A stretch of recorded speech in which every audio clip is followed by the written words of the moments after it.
Assalamualaikum warahmatullahi wabarakatuh. Saya Icok Tafiola, NIM 2120-328 dari kelas PAI 3I. Izin Bu untuk menyampaikan tugas UTS saya pengembangan kurikulum. Soal yang pertama adalah, apakah kurikulum itu harus selalu berubah? Demikianlah pertanyaan yang sering diucapkan orang ketika menanggapi terjadinya perubahan kurikulum di Indonesia. Jawabnya pun sangat beragam, tergantung pada persepsi dan tingkat pemahaman masing-masing orang. Sepanjang sejarah Indonesia sudah mengalami beberapa kali perubahan kurikulum sehingga ada kesan bagi masyarakat ganti menteri ganti kurikulum. Bagaimanakah pandangan saudara mengenai hal ini?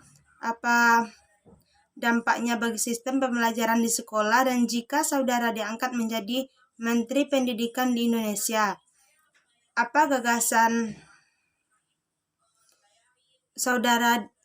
rasional saudara mengenai implementasi kurikulum dan meningkatkan mutu pendidikan di Indonesia? Jawabannya adalah, yang pertama, kurikulum pendidikan selalu akan berubah sesuai perkembangan zaman. Dan sebaliknya, kalau kurikulum tak perlu diubah ketika zaman tak menunjukkan perubahan. Kurikulum di Indonesia selalu berubah-ubah karena mengikuti adanya perkembangan zaman yang telah terjadi, terutama pada perkembangan ilmu pengetahuan dan teknologi yang semakin canggih. Selanjutnya, ganti menteri ganti kurikulum merupakan penggantian kurikulum berdasarkan perkembangan masyarakat dan iptek, perubahan dan perkembangan zaman yang terus-menerus pendidikan di Indonesia untuk merubah menjadi lebih baik lagi, termasuk untuk menyempurnakan kurikulum.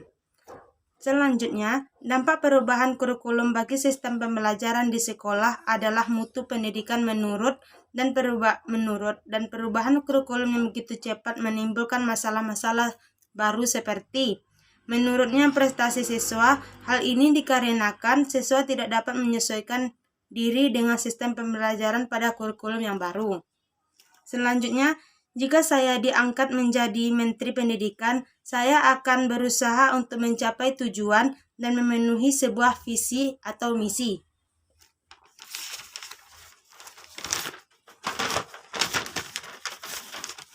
Soal yang kedua, apabila kepala sekolah sebagai tokoh kunci dalam menjamin sekolah, maka guru merupakan tokoh sentral dalam penyelenggaraan layanan pendidikan sekolah. Guru pemeran utama dalam aktivitas sekolah. Tugas guru merupakan profesi yang menuntut keahlian, bukan sekedar mengajar. Guru memegang peranan yang cukup penting dalam perencanaan, pelaksanaan maupun pengembangan kurikulum bagi kelasnya. Lalu, bagaimanakah menurut saudara aktivitas pengembangan kurikulum dilakukan oleh seorang guru? Baiklah, jawabannya adalah, menurut saya, aktivitas atau peranan guru dalam pengembangan kurikulum sangatlah penting dan bahkan bisa dikatakan tanpa guru pengembangan kurikulum tidak akan terlaksanakan, karena guru hanya memiliki wewenang dalam mendesain sebuah kurikulum, bahkan juga menentukan tujuan dan isi pelajaran yang akan disampaikan. Tetapi bahkan dapat menentukan tujuan dan isi pelajaran yang akan disampaikan. Bahkan dapat menentukan apa yang harus dikembangkan dan istilah evaluasi apa yang harus digunakan. Karena guru merupakan tokoh sentral dalam penyelenggaraan layanan pendidikan sekolah, maka guru harus mempunyai kemampuan belajar mengajar sesuai dengan bidangnya masing-masing. Kemampuan dan keterampilan tersebut diperoleh oleh guru dari bahan yang dimilikinya dan latihan keguruan yang di dalamnya. Kemampuan tersebut yang akan menentukan keberhasilan belajar mengajar siswa. Guru juga berperan sebagai implementasi, yaitu guru berperan untuk mengimplementasikan kurikulum yang sudah ada. Guru berperan sebagai adapters, yaitu guru diberi wewenang untuk menyesuaikan karakteristik sekolah dan kebutuhan lokal. Dan guru berperan sebagai developers, yaitu guru berperan sebagai pengembangan dan mendesain sebuah kurikulum. Serta guru berperan sebagai researchers, yaitu guru berperan untuk melakukan penelitian terhadap kurikulum untuk meningkatkan kinerja sebagai guru. Soal selanjutnya yang nomor 3 adalah mengingat pentingnya kurikulum dalam pendidikan, maka penyusunan kurikulum harus dilakukan secara detail dan terperinci.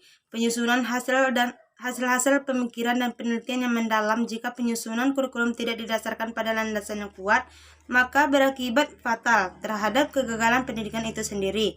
Untuk mengantisipasi hal itu terjadi, berikutlah 2 contoh dari yang 4 landasan yang sudah dipelajari. Implikasi landasan filosofi dan organisatoris dalam pengembangan kurikulum. Jawabannya adalah, agar tidak terjadinya kegagalan dalam penyusunan kurikulum, pastinya ada beberapa cara yang harus kita lakukan. Yang diantaranya yaitu, yang pertama, mengembangkan kurikulum yang sesuai pada nilai-nilai yang terkandung dalam filsafat bangsa.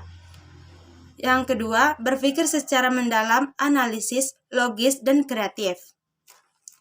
Soal selanjutnya, soal yang nomor 4 adalah, pendidikan dihadapkan pada sebuah perkembangan ilmu pengetahuan dan teknologi yang pesat. Aspek ilmu pengetahuan dan teknologi berperan penting dalam perkembangan kurikulum. Oleh karena itu, agar kurikulum kuat bertahan, maka dibutuhkan perkembangan ilmu pengetahuan dan teknologi sesuai dengan situasi dan kondisi yang sedang berkembang masyarakat. Mengingat perkembangan ilmu pengetahuan dan teknologi telah banyak merubah sistem nilai yang sudah ada sebelumnya.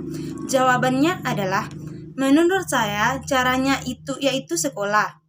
Pendidik itu merupakan tempat pembina dan pengembangan pengetahuan dan kebudayaan yang sesuai dan dikehendaki oleh masyarakat. Sebaliknya, masyarakat diharapkan membantu dan bekerja sama dengan sekolah agar program dapat berjalan lancar dan lulusan yang dihasilkan memenuhi kebutuhan masyarakat. Soal selanjutnya yaitu nomor 5.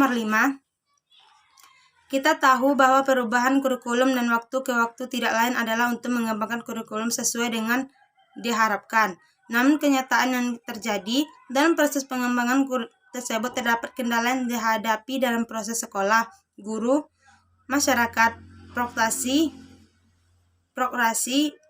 dan bahkan biaya. Apa sebenarnya yang menjadi permasalahan dalam mengembangkan kurikulum disebutkan? Apa solusi yang bisa diberikan dalam menangani masalah tersebut karena proses pengembangan kurikulum tidak pernah berakhir?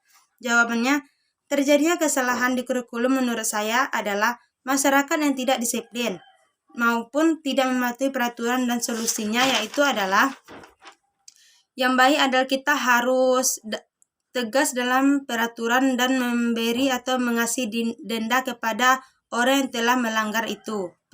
Itulah peraturannya. Soal nomor 6 adalah, salah satu kebijakan di Departemen Agama terhadap madrasah yang cukup mendasarkan adalah dibuatnya surat kesepakatan bersama SKB 3 Menteri, yaitu Menteri Pendidikan dan Kebudayaan, Menteri Dalam Negeri, dan Menteri Agama tentang peningkatan mutu pendidikan pada madrasah pada tahun 1975.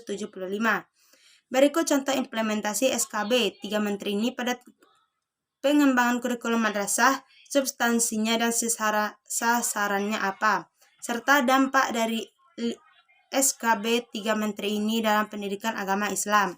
Jawabannya adalah, contoh implementasi SKB 3 Menteri yaitu, 1. Madrasah pada era kemerdekaan, Orde Lama. Contohnya, perkembangan madrasah yang menonjol pada masa Orde Lama adalah dikembangnya pendidikan guru agamanya, PGA, dan pendidikan hakim Islam negeri. Keduanya menjadi bukti perkembangan penting di mana madrasah dimasukkan mencetak tenaga-tenaga profesional keagamaan. Selanjutnya yang nomor 2, madrasah pada era Orde Baru. Contohnya adalah adanya respon keras dari masyarakat musuh pada pemerintahan Orde Baru terkait dengan Koppers 34 atau 1972 dan Impres 15 atau 1974. Pemerintahan Orde Baru mengambil sebuah langkah kebijakan mengenai madrasah, yakni membina mutu pendidikan madrasah.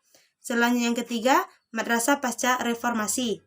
Contohnya, dengan lahirnya Undang-Undang Dasar Sisdiknas Nomor 20 Tahun 2003 mengestasi madrasah, yakni dengan di penyambutan yang selalu bersanding seperti SB atau Madrasah Cahdaya, atau SMP atau MTS, SMA atau MA, SMK atau dan lain-lain. Pelomir SKB 3 Menteri mengkhawatirkan guru pendidikan agama Islam karena adanya larangan mewajibkan, bahkan menghimbau siswa untuk